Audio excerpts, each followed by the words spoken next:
नमस्कार, times of Swaraj में आप सबों का स्वागत है और मैं हूं संतोष सिंह। और आज हम टाइम्स ऑफ स्वराज में बात कर रहे हैं विपक्ष की गठबंधन टीम इंडिया की।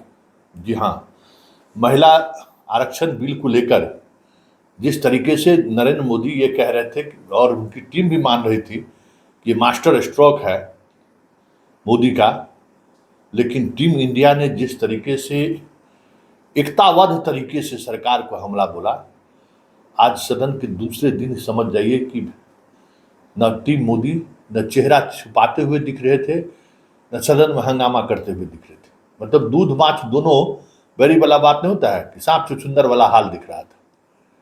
मतलब इस अंदाज में टीम इंडिया एकजुट होकर हमला बोलेगी सरकार पर, कभी किसी ने सोचा नहीं था। शुरुआत सोनिया गांधी ने की, ललन सिंह ने तो उसको एक ऐसे अंजाम तक पहुंचा दिया कि गिरिराज सिंह की बोलती बंद हो गई, और सुप्रिया सुले ने तो साबित कर दिया कि ये संघिष्ठ लोग महिला प्रेमी हो ही नहीं सकते। मतलब इस तरीके से हमला होगा किसी ने सोचा भी नहीं होगा। और तमाम वक्ताओं ने दिखा दिया कि ये आप जो कर के डंगर की चोट पर जो कर रहे हैं ये एक छलावा है। और ऐसा नहीं है कि आप ही ने ये किया है, नीतीश कुमार का नाम भी आज सदन में गया कि बार बार वो लाते रहे इस प्रस्ताव को। आप गीता मुखर्जी को सिर्फ महिमा मंडित मत करिए, वृंदा करात को भी याद करिए। इस तरीके से चीजों को उन्होंने रखा है। तमाम विपक्ष के लोगों ने सोचा भी नहीं होगा मोदी इस बिल पर इस तरीके की एकजुटता दिखेगी। उन्हें लग रहा था कि चीजें बदलेंगी, लेकिन सबसे महत्वपूर्ण बात यह हुआ कि इस बिल के सहारे एक बार फिर से टीम इंडिया ने मजबूती के साथ सदन में उन तमाम बातों को रखा जो ये दिखाने के लिए काफी है कि गठबंधन में दरार के लेकर जो भी बातें कही जा रही हो, मोदी के खिलाफ सभी एकजुट है। जरा सुनिए ललन सिंह को, सोनिया गांधी और सुप्रिया सुले को। हम समर्थन इसलिए करते हैं कि हमारा विश्वास है महिला सशक्तिकरण में। लेकिन जो सरकार ने जो बिल लाया है और जो इनकी मंशा है, वो मंशा इनको महिलाओं को सांसद में या विधानसभाओं में आरक्षण देना नहीं है। ये 26 पार्टियों का जो INDA ये बना है उसका पैनिक रिएक्शन है। उसके पैनिक रिएक्शन में इन्होंने ये बिल लाया, इनकी कोई मंशा नहीं है। ये जुमला है, सबसे बड़ा 2024 का चुनावी जुमला है। ये महिलाओं को छलने का काम इस बार करना चाहते हैं, इनकी मंशा नहीं है। अगर इनकी मंशा होती तो 2021 में इन्होंने जाति आधारित जनगणना प्रारंभ कराया होता। इसलिए कि इस देश की मांग है, इस देश की आवश्यकता है कि जाति आधारित जनगणना आप कराएं, और इस सदन में मांग होती रही, आप नहीं कराए। इसलिए कि आपको कराना नहीं, आप गरीबों को, अति पिछड़ों को प्रति न्याय करने में आपका विश्वास नहीं है, आपका भरोसा नहीं है, इसलिए आपने जनगणना नहीं कराया। और अगर आपने शुरू करा होता, अब तक तो जनगणना खत्म हो गया होता और आज लागू हो गया होता ये महिला आरक्षण बिल, आज इसकी जरूरत नहीं होती। लेकिन आपकी मंशा नहीं है। आप 334A जो आपने प्रावधान किया है वो अनिश्चित काल तक चलता रहेगा और 2024 का भारी जुमलेबाजी करके महिलाओं को छलने का काम करेंगे। पिछले 13 वर्षों से भारतीय स्त्रियां अपनी राजनीतिक जिम्मेदारी का इंतजार कर रही हैं और अब उन्हें कुछ वर्ष और इंतजार करने के लिए कहा जा रहा है। कितने वर्ष? 2 वर्ष, 4 वर्ष, 6 वर्ष, 8 वर्ष? क्या भारत की स्त्रियों के साथ बर्ताव उचित है?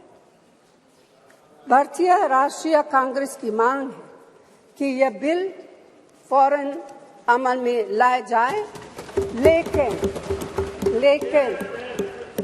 लेकिन इसके साथ ही कास्ट सेंसस कराकर शेड्यूल ट्राइब, OBCs की महिलाओं के आरक्षण की व्यवस्था की भी जाए।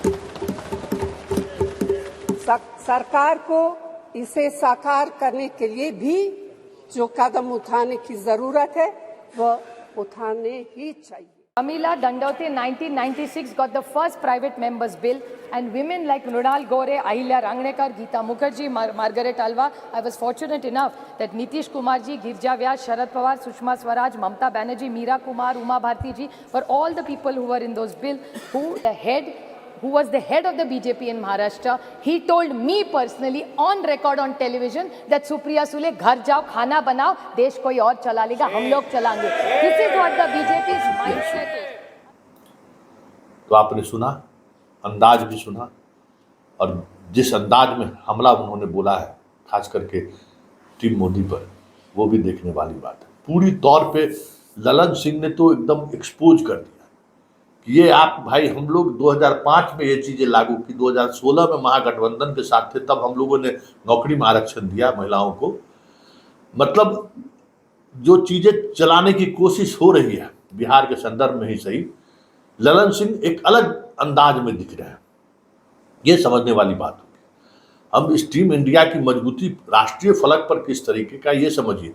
बिहार में लगातार चर्चा हो रही है कि गठबंधन में गांठ है, गठबंधन को लेकर चीजें चली आ रही है, कोशिश भी हो रही है, ऐसा नहीं है कि कोशिश नहीं हो रही, पूरी कोशिश हो रही है। और उस कोशिश में ये भी कोशिश हो रही है कि कैसे ये गठबंधन टूट जाए। एक नीतीश कुमार का एक बड़ा अधिकारियों का वर्ग इस खेल में लगा हुआ है कि गठबंधन कैसे टूट जाए, ये भी साफ दिख रहा है बिहार में। नीतीश कुमार की टीम के बहुत सारे लोग ऐसे हैं जिस मुहिम में लगे हुए हैं कि तेजस्वी को राहुल गांधी की तरह पप्पू घोषित कर दो बिहार में, इसके मुख्यमंत्री के जो चेहरा के रूप में सामने आ रहा है, इसके चेहरे को बेदाग चेहरा नहीं रहने दो, उस पर दागदार कर दो, ये सारी चीजें चली आ रही हैं।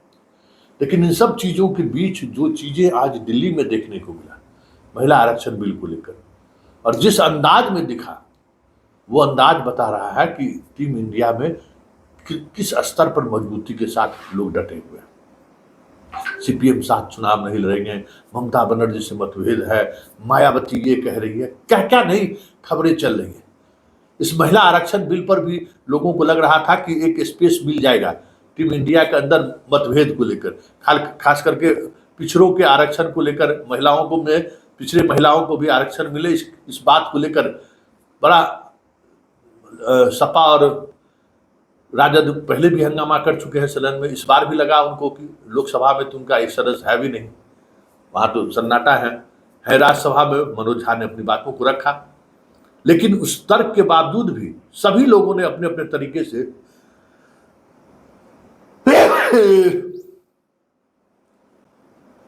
सभी इंडियन गठबंधन के लोगों ने अपने अपने तरीके से चीजों को उसी मजबूती के साथ रखा है। ये देखने वाली बात है, और ये संकेत है 2024 का कि मोदी का हर वार कैसे खाली जा रहा है। हर मतलब कितने सेलिब्रेशन के तौर पर उन्होंने ये चीज़ों को रखा था। संसद में हम प्रवेश कर रहे हैं, महिला आरक्षण बिल के साथ हम इस नए संसद भवन का हम महिला सशक्तिकरण के रूप से दिख रहे, नारी सशक्तिकरण की बात करते। लेकिन टीम इंडिया ने यूनाइटेडली जिस तरीके से अटैक किया, मोदी की वो तमाम कोशिशें जो एक अलग चेहरे के रूप में दिखाने की उन्होंने कोशिश की थी, उसको उन्होंने ध्वस्त कर दिया है।